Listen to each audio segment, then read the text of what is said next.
প্রাপ্ত বেতনে পরিবার চালানোর আমল এবং দারিদ্র্য কাটানোর আমল নিয়ে বলবেন। প্রাপ্ত বেতনে পরিবার কিভাবে চালাবেন এবং অভাব কিভাবে দূর করবেন? উত্তর হলো, চাহিদা যত কমায় ফেলতে পারবেন অভাব তত তাড়াতাড়ি দূর হয়ে যাবে। এটাই হলো আমল, এটাই হলো বেসিক্যালি আমল, যে আমাদের চাহিদা যদি আমরা একেবারে সীমিত করে ফেলতে পারি। নাই তো নাই, আলহামদুলিল্লাহ, না হলে তো খাইলাম না, আমার কেন হাও চাষ করতে হবে, কেন আমার পেরেশান হইতে হবে, আমি হলাম না। যখন মানুষ চাহিদাকে আস্তে আস্তে কমাবে, এক্সপেকটেশন কমাবে, তখন তার কষ্ট অটোমেটিক দূর হয়ে যাবে। দেখেন আমাদের কত অভিযোগ, তাই না? কত অভিযোগ। আমি আমার যে ফেসবুকে একটা লেখা কদিন আগে লিখছিলাম, আমার ছাত্র জীবনে এক বাড়িতে লজিং ছিলাম মাদ্রাসা থাকাকালীন সময়ে। আমার হঠাৎ করে মনে হলো সেই ফ্যামিলিটার কথা, যে এমন ঠুনকো ঘর, যে এখন এরকম ঘর চোখেই পড়ে না, এইরকম ঠুনকো গ্রামে গঞ্জে এখনো কোথাও আছে নিশ্চয়ই।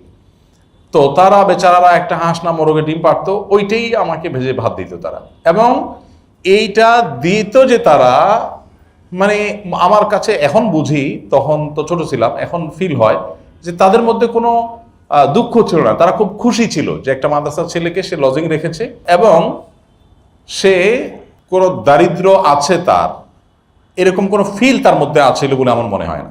যা পাইছে খাইছে আলহামদুলিল্লাহ, খুব খুশি। বাট এখন আমি চিন্তা করি, ঢাকা শহরে আমরা অনেকেই আছি, আমাদের কান্নাকাটি দেখলে নাই নাই নাই খায়, মানে কান্না ছাড়া কিচ্ছু নেই। এই সবগুলো মূলত আমাদের এক্সপেকটেশন বেশি হওয়ার কারণে হয়েছে। অল্প পয়সায় চলতে চান, এক্সপেকটেশন জিরো করে ফেলান, নামায় ফেলান, আমার যা আছে তা দিয়ে চলবো, একেবারে কষ্ট করে চলবো। সাহাবা ইকরামের কথা চিন্তা করেন, নবী করিম সাল্লাল্লাহু আলাইহি ওয়াসাল্লামের বাসায় খেজুর এবং পানি, এই দুইটা ছাড়া আর কিচ্ছু ছিল না, দুই আইটেম, শুধু পানি আর খেজুর। মাসকে মাস গেছে, চুলায় আগুন জ্বলেনি, চুলায় আগুন। চিন্তা করেন, এক সপ্তাহ রান্না করা খাবার না খাইলে আমরা পাগল হয়ে যাব।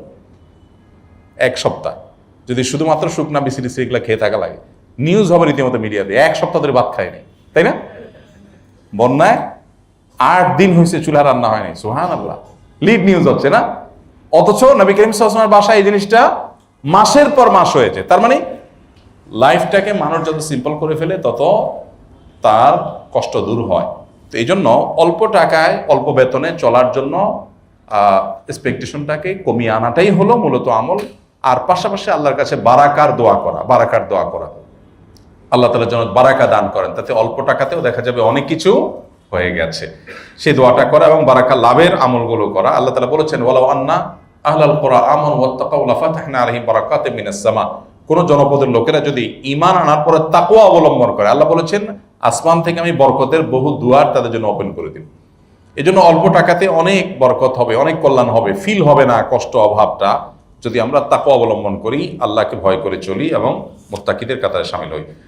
আমার পিতা আমার মায়ের উপর অনেক জুলুম করেন, সেক্ষেত্রে আমি বাবাকে কিছু বললে আমার উপরে মন খারাপ করেন, এক্ষেত্রে আমার করণীয় কি? পিতামাতার বিষয়টা একটু স্পর্শকাতর। যদি দেখা যায় যে খুব বেশি জটিল হয়ে যাচ্ছে, আমি এখানে ইন্টারফেয়ার করলে বাবা মা মানে মন খারাপ করছেন, তো সেক্ষেত্রে আপনি নাসিহার লেভেল পর্যন্ত, উপদেশের লেভেল পর্যন্ত যেতে পারেন, কিন্তু আপনি সেখানে এমন কিছু করতে পারেন না যে এইটা আরেকটা আপনার অনধিকার চর্চা হয়। অর্থাৎ বাবাকে আপনি গালিগালাজ করলেন, তার উপরে আপনি ফোর্স করা, এটা আপনি করতে পারেন না।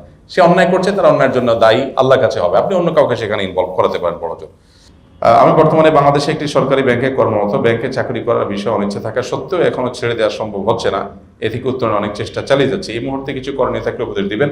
বা বিকল্প কোনো কিছু পাওয়ার আগ পর্যন্ত আপনি এটা কন্টিনিউ করতে পারেন, বাট বিকল্প পাওয়ার জন্য আপনাকে সে সিরিয়াসলি চেষ্টা করতে হবে। চাকরি না থাকলে যেরকম করতেন সেরকম, এখন তো চলতেছে, চলুক না, আমি কোনো রকম চেষ্টা করছেন এটা না।